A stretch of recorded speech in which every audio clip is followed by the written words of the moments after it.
Okay, Gaby Lopez, a 4-2 winner today over Jennifer Chang. Got back got your first win here at the Bank of Hope LPGA match play. How'd it feel to come out on top today? Yeah, I hit the ball much better today than I did yesterday. The golf course is playing extremely tough. It's playing really, really firm off the tee on the greens. So being able to hit as many fairways and as many greens as possible, I think it's probably the key in this golf course. Was obviously the sun out maybe a little more so than yesterday? Was the course any different than yesterday afternoon at all? Yeah, for sure. I think it dried out, especially with the wind. Um, the greens are extremely firm. I mean, I was hitting wedges into maybe 3 holes, and the ball was releasing probably 15 yards. So, yeah, I needed to adjust a little bit quicker on that, but being able to get the landing number, and I mean, it's a guess how much it's going to release at the end of the day, but being able to commit to those numbers and, just hitting your golf shots, I think it's just the most important thing. You had a pretty dominant start. You went one up right off the bat on one, and then Chang got one back, but then you took 5 straight to go 5 up. Take us through that stretch and what the mentality is when you can go up like that, how you try to keep the foot on the gas.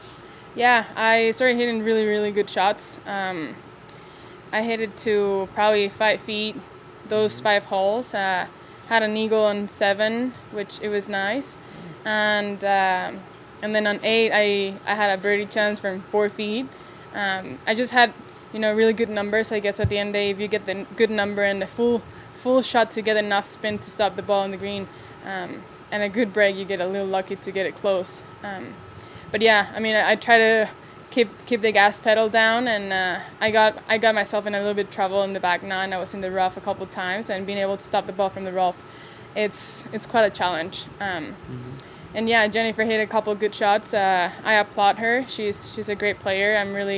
I'm proud of her of her age and being able to play on the biggest stage of women's golf. It just says a lot about her game. Yeah, what was it like kind of seeing a next generation type player? It's awesome. Being able to see all these young players, how much the game is growing for the LPGA, it's tremendous. And being able to play in a venue like this, Shadow Creek, is such a treat. And to me, it just feels like a major championship. We get treated so well. It feels like Angela said, like PGA pros. We get a car, we get pampered all the time. So I'm just really happy that women's golf is taking a closer look to amazing golf courses, and how much we can perform on this golf course. It says a lot about our game. Am I allowed to share what the winner gets? Not yet? Okay. We'll save that. When you hear what the winner gets, you'll be even more impressed. Take us through, if you could, that eagle on 7. I forget who I was talking to earlier, but they said they got an eagle as well, but were told to pick it up because somebody dunked it in the water. You didn't have to pick it up, did you? No, I did play it out. I hit a perfect driver to, I don't know, maybe 194 yards to the pin. I hit a 5-iron that it landed perfectly well, softish. And I maybe made a 10-footer for eagle. And, I'm that player that feeds off those momentums, and being able to, celebrate that with my caddy just brings the best out of me. And, I think this golf course, if you basically feel it's a stroke play tournament, you're going to be well. You're going to play well. You're going to probably have a good chance to win, because it's playing so tough that being able to concentrate on your opponents, it just gets distracting. And being able to play your game, hit fairways, hit greens, and 2-putt all day, you're going to have a good chance. Jennifer made a little bit of a run, like you said, on the back 9. You had a couple errors, found the rough. But how much does the toughness of Shadow Creek, the heat out here, somebody making a run and match play at you, and then you to find 2 victories over your final 3 holes today, how much does that kind of just show some veteran strength that you have? Yeah, it's a golf course that you gotta be present all day, and like I said, if you get a little bit in trouble, your opponent can just press the gas pedal down and get some pars and birdies, and it's easily to get that momentum going when you're playing well. So yeah, she did play well, and she played great. Like I said, I'm proud of her, if her age and how much she's gained on so much experience in this type of golf courses. I mean, at the end of the day, tomorrow our group has a chance to, anyone can go to the next round, and that's, I think, the exciting part of this format, that you get the chance over 3 rounds and not one round. So I think it's a great way to make the match play more interesting. You got NB tomorrow. You and NB competed at the 2020 Diamond Resort Tournament Champions in a playoff, which you eventually won. Is that something that you can look back on and say, hey, I know how to beat the Queen? Well, I don't know if I know how to beat the Queen on one-on-one on 18 holes, but I know for sure that if I stick to my game, if I play Gaby's game, I'm gonna have a pretty good chance, and I think that's all I can control. She played great today.